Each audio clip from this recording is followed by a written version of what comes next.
Hello everyone, welcome back. Let's continue. This time we are going to talk about the different types of unemployment. Judging by the reason that cause unemployment, we can find there are a few types of unemployment. The first one is frictional unemployment.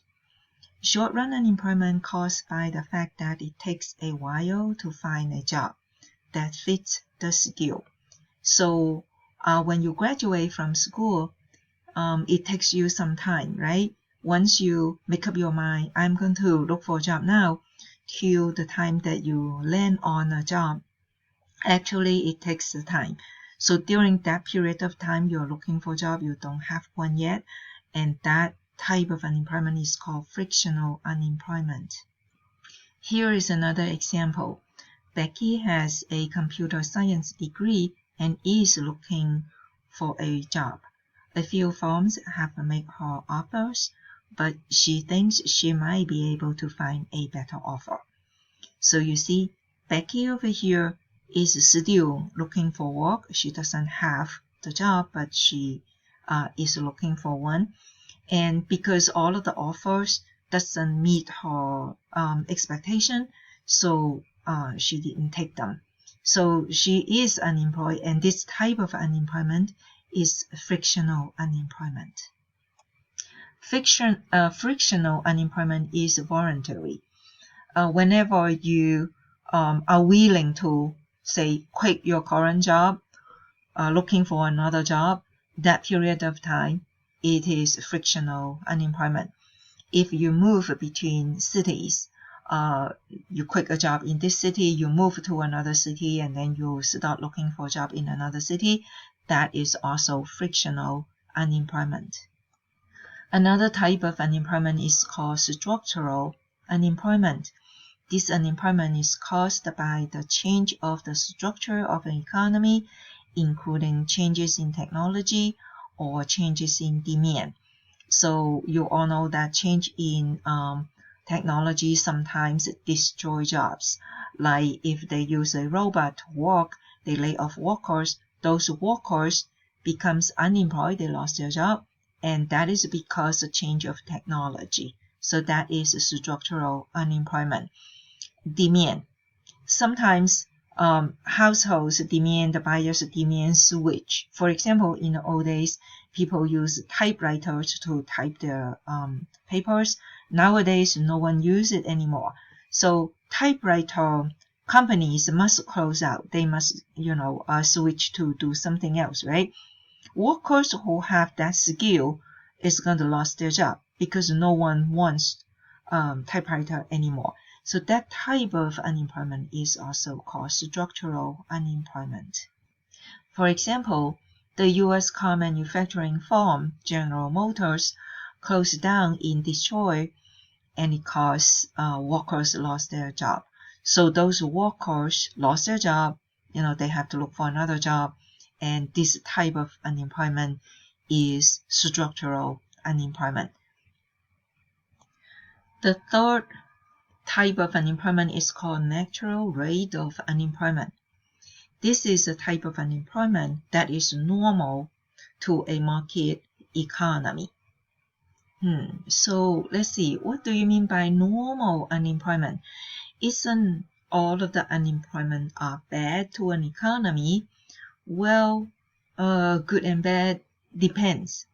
A market economy lets households and firms make their own decision, right? They have their own choice to answer the three basic economic questions. So when a household chooses jobs, I want to look for a job that looks like this. I couldn't find one yet. I need to continue to look for a job. That type of unemployment is a frictional unemployment. So it is actually a part of the market system. It is normal. So frictional is considered to be normal unemployment. And then structural unemployment. Structural unemployment is caused by the company, the business, the firms, when they make their decision. When they see that they cannot sell all of their typewriters because consumers do not buy it anymore. So they have to lay off workers, right? So, or they adapt new technology, they lay off workers.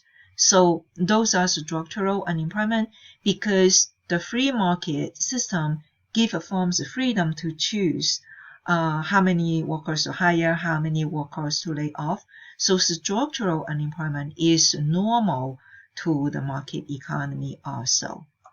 Therefore, natural rate of unemployment equals to frictional unemployment plus structural unemployment. In the United States, it is estimated that the natural rate of unemployment is about 5%. Now look at this chart. The blue line, natural rate of unemployment, you see this is 5%. It is very close to 5%. It fluctuates though. Sometimes over here, it's around 6 something percent. And it can be a little bit below, so it fluctuates, but more or less, usually it's around 5%. We also have a cyclical unemployment. This unemployment fluctuates around the natural rate of unemployment. So during recession, unemployment rate is very high, higher than usual. That is cyclical. When the economy is doing extremely well, the unemployment rate is very low, and that is also cyclical. It fluctuates. When we add all three types of unemployment together, we got actual unemployment rate. So in our economy, what is happening? What is the most current unemployment rate? That rate is actual unemployment rate. So it is frictional plus structural plus cyclical. And this is the relationship. So we said that households need the freedom to look for their own job. That is frictional. Firms are given freedom to make their own decisions about how many to lay off, how many to hire. That is structural. So when you add these two, that gave us a natural rate of unemployment. Natural unemployment is normal unemployment to a market economy. So when that plus the cyclical unemployment, we get actual unemployment. This graph shows the relationship between them. We just saw the natural rate of unemployment, which is this blue line, around 5%. Now the actual unemployment rate is this red one. So where is cyclical? Cyclical is the difference between the two lines, vertical distance. So that is cyclical. Cyclical unemployment can be negative. For example, down here, the actual is below the natural rate of unemployment. So when you use actual unemployment minus the natural rate of unemployment to get the vertical distance between the two, the sign is negative. This one is above, so it is positive. Currently, the unemployment rate happens to be 13.3% is up here. So the cyclical unemployment is 13.3 minus 5, because that should be the gap, minus 5% natural rate of unemployment. So that is the cyclical unemployment. Yeah, so that is how to calculate the current cyclical unemployment. Okay, discussion. What type of unemployment do you want the government to help to reduce? Frictional, structural, or cyclical? Well, what do you think? Frictional give freedom to households to look for their jobs, so it should be okay, right? Structural gave the firms to make their own decisions. That should be okay too, right? After all, we are capitalism.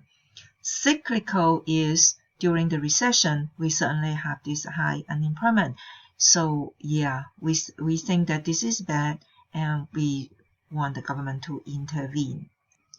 This post shows us that how machines or technology can destroy jobs and at the same time create jobs.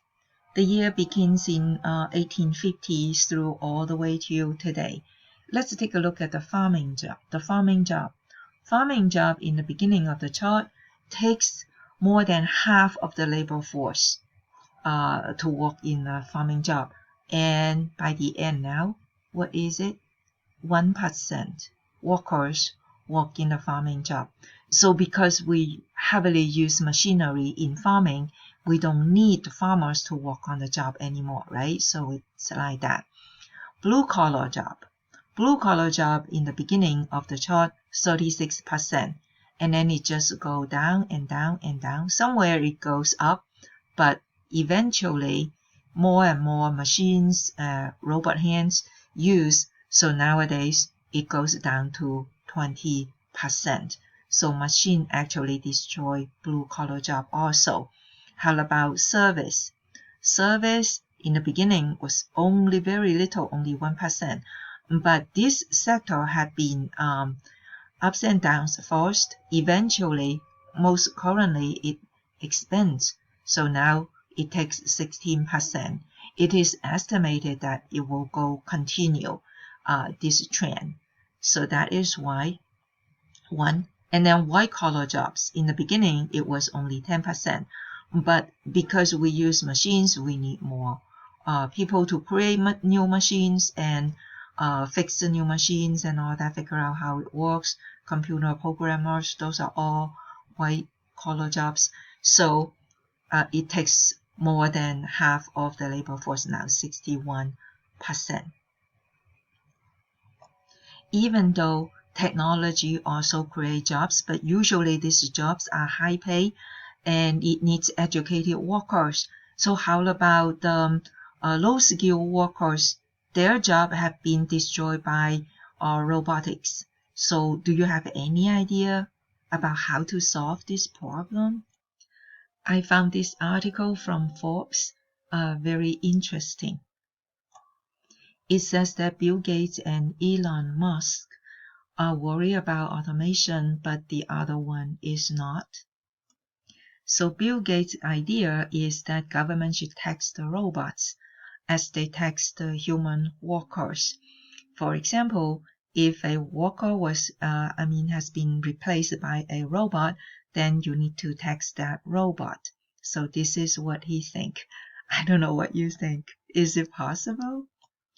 Musk believed that it's going to be a mass unemployment due to automation. So he believed the government should establish a universal income, maintain social and economic stability. So this sounds practical. What do you think? And this guy, Daniel Theobald, disagreed. He didn't know how to do it. However, he's open to a universal minimum income, and he doesn't believe that automation will induce mass unemployment. The rest of the article, I couldn't find out anything that rejects it. He just said that technology is good to everybody's life and something like that. So what is your idea about how to solve this unemployment problem, if there is any?